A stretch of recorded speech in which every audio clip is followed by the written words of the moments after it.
प्रणव कुमार जेना ओडिशा माध्यमिक स्कूल शिक्षक संघ उस्तार राज्य संपादक तथा महाकलपड़ा विकास मंचर उपदेष्टा।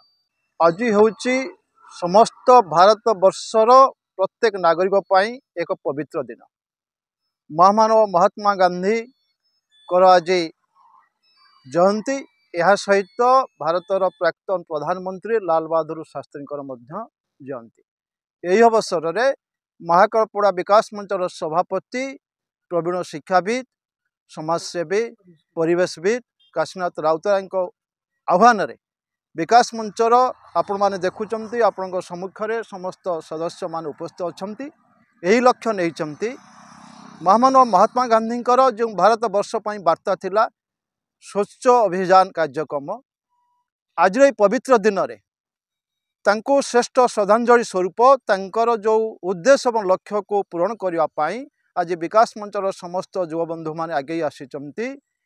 आमे बंचिले दुनिया बंचिबो बा दुनिया बंचिले आमे बंचिबा, ये जो न्याय रही एक सुस्थ परिवेश गठन करने गछ लगेबार जो आवश्यकता रही यही दुआ दे आज जनसाधारण को सचेतनता कराउचंती जे पॉलिथिन मुक्त भारत वर्ष गठन करबा एवं पड़िया देव मंदिर एवं बारी बगीचारे गछ लगाई आगामी दिन जो विश्व तापन भारत वर्ष को मुक्त करवा, पृथ्वी को मुक्त कर संकल्प नहीं आज पवित्र दिन में यही जो गछ लगेबार कार्यक्रम हाथ को नहीं।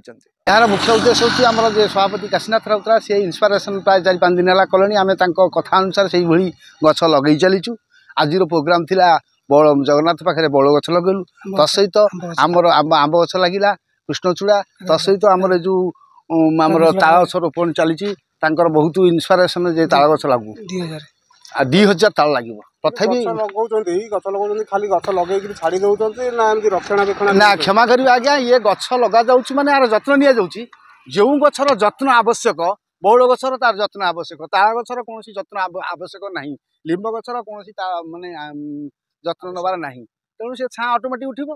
तेणु जो माने बड़ गछ लगिला तार सांगे सांगे ट्रिटमेंट निगला। एवं ताल गछ लगा चली बर्तमान ये आम आशा कर 200 ऊर्ध लगेबू आज एवं लगा चली। आगू को लक्ष्य कौन आमर विकास मंचर सभापति इन्स्पिरेसन अनुसार आम पब्लिक सेवा करूँ। गतकाली इन्स्पिरेसन आमर शिखर दैतारी जेना जे कि शंखुआ सी बर्तमान तार कई ना, गोटे विधवा बहु आउ ता स्त्री एवं गोटे नाती ताकू 1000 टंका दि जाए काली राति। ये तो शीत दिन प्रतिवर्ष विकास मंच माने करे। गत वर्ष कमल प्राय 70टी कमल बांटी थे ये आमर गजल माने जगन्नाथ पड़िया तो बहुत माने सोशल वर्क।